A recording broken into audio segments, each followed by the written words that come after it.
সেই ব্যাকজিটের কোনো সুযোগ নাই। দায়িত্ব যখন নিচ্ছেন নির্বাচন কইরেই বিদায় নিতে হবে।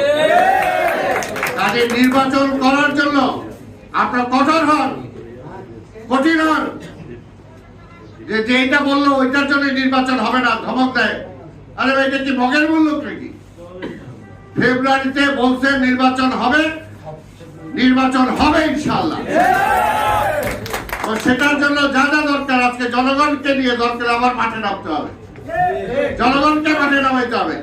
যারা আজকে ষড়যন্ত্র করতেছে, আমরা এই ভারতের আধিপত্যবাদের কাছে দেশ ফিরিয়ে দিতে চাই না। আজকে একটা দল আছে যারা এত বছর আমাদের কাছে ভর করেছিল, এখন তারাই আমাদের বিরুদ্ধে সবচেয়ে বেশি বক্তব্য দিন। যান তবু যান না, মাঠে যান। বিএনপি কত দুর্নাম করতেছেন, মাঠে যান না কেন? ভয় পান কেন নির্বাচনে? দ্বিমুখী কথা, একদিকে নির্বাচন করতেছে, ভোট চাইতেছে, আবার আরেক দিয়ে বলে এই পিআর টিআর সিআর না হলে আমরা নির্বাচনে যাব না। আবার পাত্রও ঠিক করে বলাইছে, কিন্তু পাত্রী নাই, পাত্র ঠিক করে বলেছে। জনগণ তাকে দিবে কিনা ঠিক নাই, ভয় পাইতেছে। জনগণ জানে অতীতকার কি।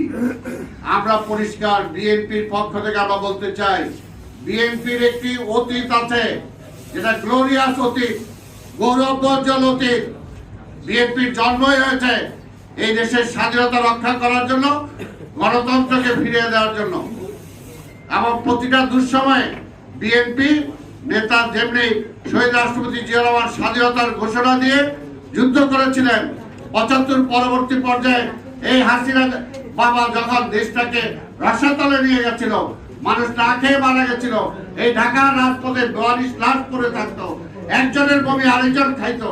সেনাবাহিনীতে কু কাউন্টার কু ছিল, সেনাবাহিনীর মধ্যে রক্ষী বাহিনী সৃষ্টি করা হয়েছিল, আরো অনেক কিছু রাজনীতি সকল দল নিষিদ্ধ করা হয়েছিল।